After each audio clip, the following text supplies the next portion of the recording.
before it arrives in China on the 4th of May. The China Olympic Committee officials have handed the flame over to the IOA chief, Suresh Kalmari. The flame was greeted by traditional Indian dances and a huge delegation of the Indian Olympic Association officials, and also security personnel was present to guard the flame there. Around the airport, traffic had come to a virtual standstill. But the threat of protest by Tibetans and other anti-China activists still looms large over the capital. Rajpath is going to be converted into a virtual fortress for the 2.3-kilometer Olympic relay here. The relay is expected to see 70 celebrities, including 47 sportspersons, taking part. And the government has decided to put in place a 3-layered security ring for the run and Rajpath, which will be sealed for 6 hours from 1 p.m. onwards. Now, security at the Chinese embassy also has been stepped up after about 60 people attempted to storm the premises in Chanakya Puri yesterday. Now, security arrangements for the torch relay have actually outstripped those during the Republic Day. Speaking on Wednesday, the new sports minister said that there will be no repeat of the scenes from London and Paris. Suresh Kalmadi और उनके साथी उन्होंने उसको receive करना है, उन्होंने उसका स्वागत करना है और उन्होंने उसका वो दौड़ करवानी है, तो वो करवा रहे हैं, अच्छा करवाएंगे। हम भी वहां जाएंगे और बंदोबस्त वो ठीक करेंगे, सिक्योरिटी वगैरह गवर्नमेंट वाले कर रहे हैं, पूरा करेंगे। बस इतनी बात है और इसमें क्या करना, ये मैंने नहीं करना, होम मिनिस्ट्री है इस काम के लिए। Now, the government has issued an advisory specifying the do's and don'ts ahead of the relay. Windows and doors of all the buildings facing Rajpath will be closed from 1 p.m. onwards. No visitors will be allowed to enter the government building overlooking Rajpath after 1 p.m. And visitors who have entered these buildings must leave by 1 p.m. sharp. Only government employees with ID cards will be allowed to access these buildings for leave or leave these buildings at that time. And nobody apart from military, police and security personnel will be allowed access to the rooftops and balconies of these buildings. No staff in these buildings should be visible on rooftops or balconies. No smoke must be allowed from these buildings. Incinerators should not be allowed to operate. Fire safety checks to be carried on all buildings, and nobody will be allowed to assemble on the lawns of North Block, South Block. Well, all those precautions seem justified because as soon as the Olympic torch touched Indian soil early today morning, Tibetans in exile protested outside the airport. The police arrested nearly 50 protesting Tibetans. At midnight, people from the Tibetan Youth Congress charged down the route on which the torch was supposed to travel in Dholakua, and all of them have been detained. At the Le Méridien Hotel, also around 20 protesters from the group Students for Free Tibet, they tried to breach the security cordon there, and hundreds of Tibetans will also be joined by the likes of George Fernandes and Arundhati Roy in a parallel relay to the Olympic flame run. And as you can see, the route map, the red line there shows the route that the Olympic torch will take right from India Gate to Rashtrapati Bhavan. And the blue line that you're getting to show there, that's indicative of the route that the parallel torch will take with the protesters. The parallel relay will begin at Rajghat and end at Jantar Mantar. It's a 5-kilometer run and is planned as a non-violent protest against Chinese aggression in China. The organizers are expecting a participation of about 5,000 people, including senior politicians like Yashwant Sinha, Jaya Jaitley, and also activist Swami Agnivesh.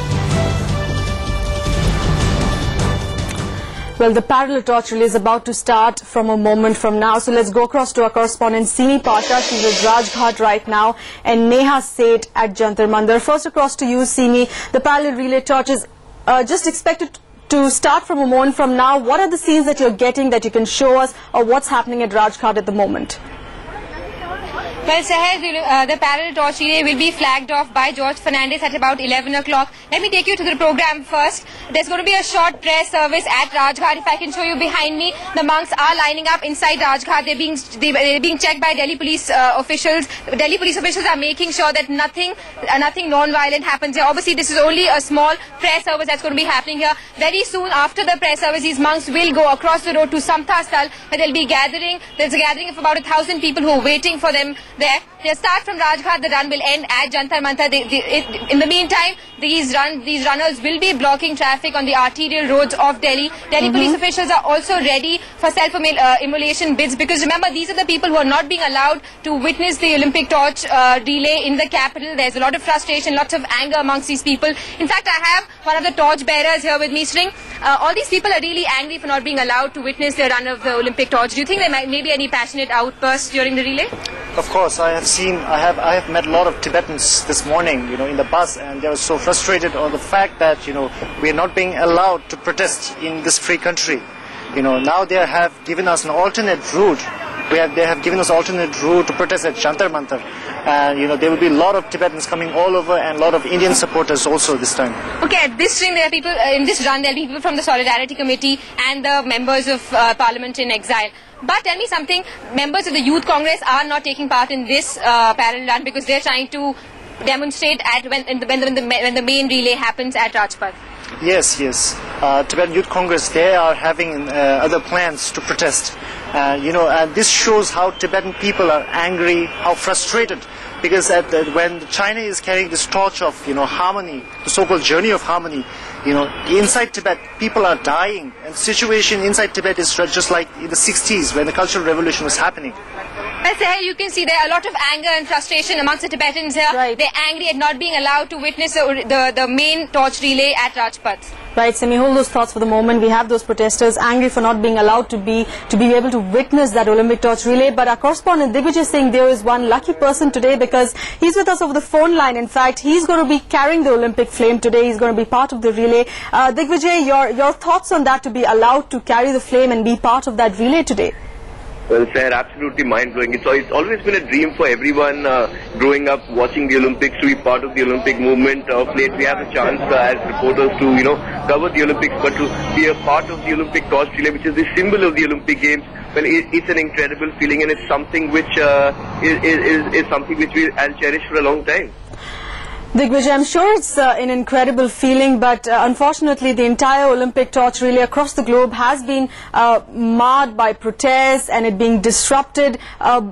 Is it all that exciting for you today personally, but do you have some feelings for what the protesters are feeling at the moment? Yes, sir. Protesters have their own reasons to protest, but the feeling across all the sportspersons who are going to be running this relay is that sports and politics should not mix.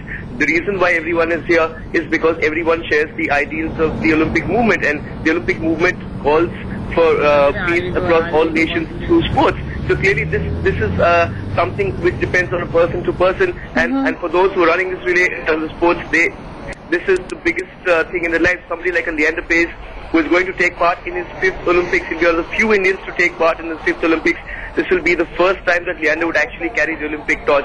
So clearly, everyone has his own motivation. Right, Digvijay Singh, many thanks for sharing your emotions with us today. Clearly, a very exciting day for you there today. But we still have our correspondents with us. There's Simi Pasha at Rajghat, where the protesters are taking blessings before they start with their relay. But there's also Neha Seth with us. She's at Jantar Mantar, which is the final spot of the parallel torch relay. Neha, what's going on there at the moment? Since they're going to take some time to reach that spot, but what kind of preparations do they have at Jantar Mantar? Like you said, it's going to be a while before the torch reaches here.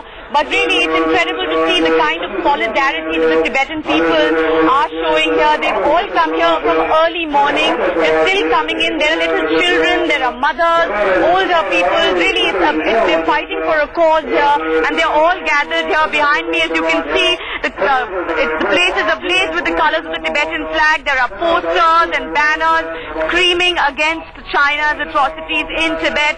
Also, they have tried to showcase the Tibetan culture. They put up prayer flags, they put up pictures of Tibet symbols like the summer palace of the Dalai Lama. There are monks that are chanting